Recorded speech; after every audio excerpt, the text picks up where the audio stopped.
All right, everyone. So I'm going to quickly just do a screen capture of how you triangulate the sides or the surfaces. I'm only going to do one side for simplicity and time's sake, but yours will be on both sides. And then I'm going to show you how to actually calculate and analyze its relationship and coverage over the site. So I mentioned that I showed you guys how to split the list over there, and so we need to shorten the list at the end by one index for two of them. And then we need to shorten the list at the beginning for one of them. And so the Mast top points is going to be one that gets shortened at the end. And then the boom endpoints, one of them will be shortened at the end, the other one will be shortened in the beginning.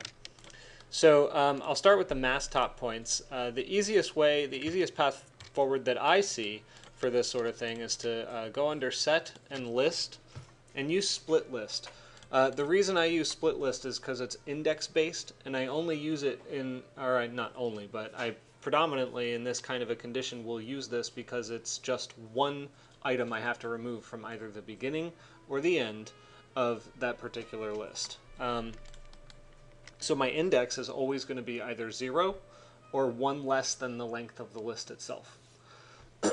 So the list here will be the Mast top points. And the index in this case, because I'm cutting off the end of the list, is going to be 1 less than the list length. So I measure the list length, and I can plug that in, and then hit expression for -1, x minus 1.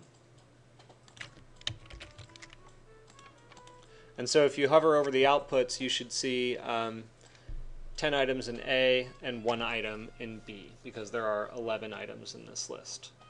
So now if I do a display, a points list display on A,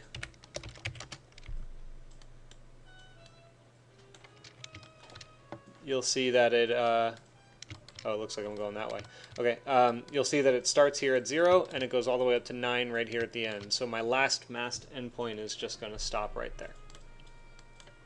Now, oh, I still have jazz playing, hang on. So after this, we need to do it to the same thing to the other two lists. So you can copy and paste the entire thing down for the first boom endpoints list. That's going to be this right here. The difference being that in this particular list, we're going to flatten this. And there you'll see that it has the same count. That's good.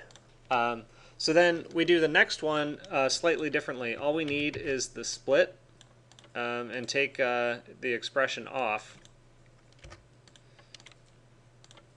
And then we plug that in, and instead of the list length, oh, also flatten it. But instead of the list length there, we're going to use an index of 0, which means I'm going to take item 0 out and make it my A list. Or 1. Yeah, sorry, index 1. There you go. And so the B list then is the list that you want to test for. And that would be this one right here. So if I turn these point lists off, you'll see that it starts 1 late and ends with index item number 9 at the very end. So with these lists, you just need to surface 4 point them all together, and it's just under surface 4 point right here under freeform. And just make sure you're grabbing the right list, the one that's most populated. So list A is going to go there, list A is going to go into B, and then in this one, list B is going to go into C. So that's how you do the triangulation. And I want to quickly show you how you do the test for the coverage over the site. So with this, we can measure the area. So I'll show you real quick how to measure the area of the panels. And it's obviously done under surface analysis. And you plug this in, and you can view it with a panel and plug the A output in. And so here you see it's a list of areas. However, if I take a list of areas and I test it against the overall site, it's going to give me the percentage of each and every index item in this list against that site.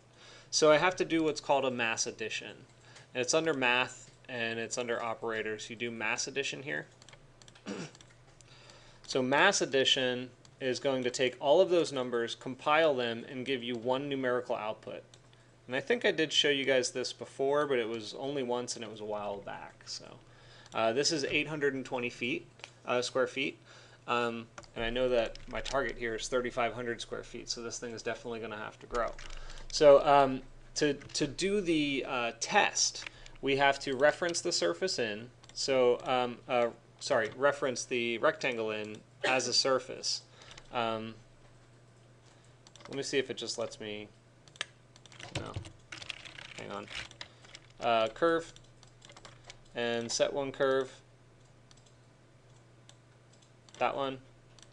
And I believe I can just measure the area off of it without actually making it a surface. There we go. So the area here is 10,500 square feet. Okay, so you just need to do your simple math in order to find the percentage. And so we just do math, division, and I'm going to take 820 divided by 1050, or 10,500. And what you get here is a value of 7%, or almost 8%. Okay, so I'm way, way, way low.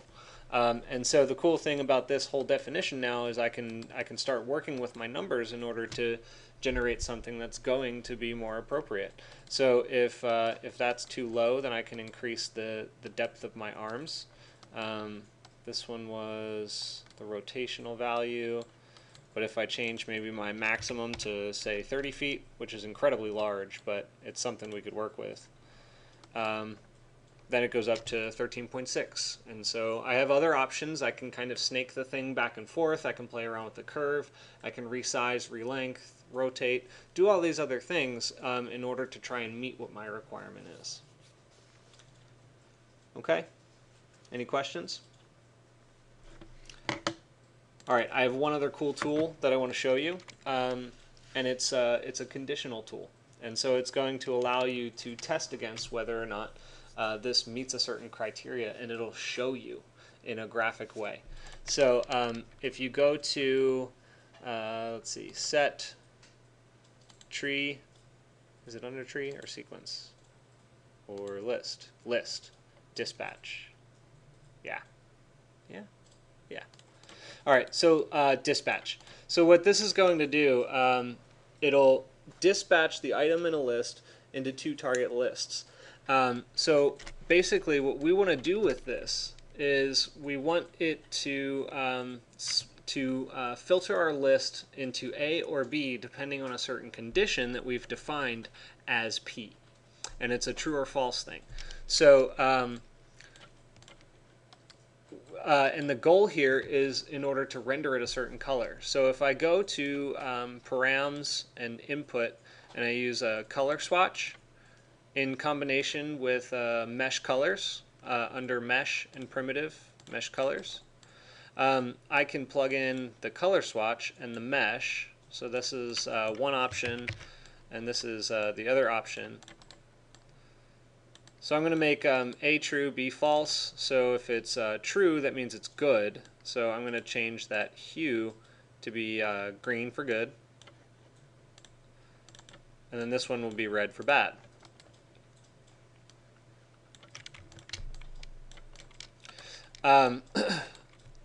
So the other thing is we need to set the pattern that's going to test against true or false. So we can do this by defining whether or not something is larger than or equal to. And I'm actually kind of struggling with the secondary limit, but we could at least test for whether or not it's above 35% right now. So you just go to math, operators, and you can test larger than. And one of these is going to test between, but I just forget which one it is. So anyway, larger than, And so what it's going to test is whether or not this number is larger than a number that I define. And so if I need it to be larger than, say, 10%, so that would be 0.10, it's going to have a true and false value. So this will say it's this list if it's true, and if it's false, it goes to that list. And so the true and false factor is that right there. And then the list is going to be the surface that you're testing. So the surfaces are essentially these right here. So I'll plug these into the list. And you'll see that right now, oh, did I do it backwards? True, true. Oh, I plugged them both into the same thing. There you go. Sorry, I had that wrong. So basically what's going to happen here is it's rendering green right now because it is greater than 10%. And so if I go back and I start playing with my settings, or rather I probably should have gone back and changed it in the first place, but let's say I go back to that 16 that I had, right? It's rendering red, which tells me that it's not enough. So I can literally take a slider, 0 to, I don't know, 50, right? Set it to something like 16, plug that in, okay? And I can slide all the way up to the point where it passes 10 and it turns green. Every single one of you is looking at your computer screen when that happened. So here, look. As I'm scaling it back and forth, it's testing whether or not it's good. That's huge, guys. Huge. Super awesome. Okay, so you can build your parameters in as a test in order to make sure that it meets the criteria that you're looking for. I see Roger kind of smirking. He loves this. Don't you, Roger? Yeah. All right, cool. So I just wanted to give you guys that tool so that as you're kind of restructuring this, you can get it going. And you know, if you look at it, it's really not all that much stuff. So I'm going to keep this up on screen for you to get caught up, and then we'll go forward.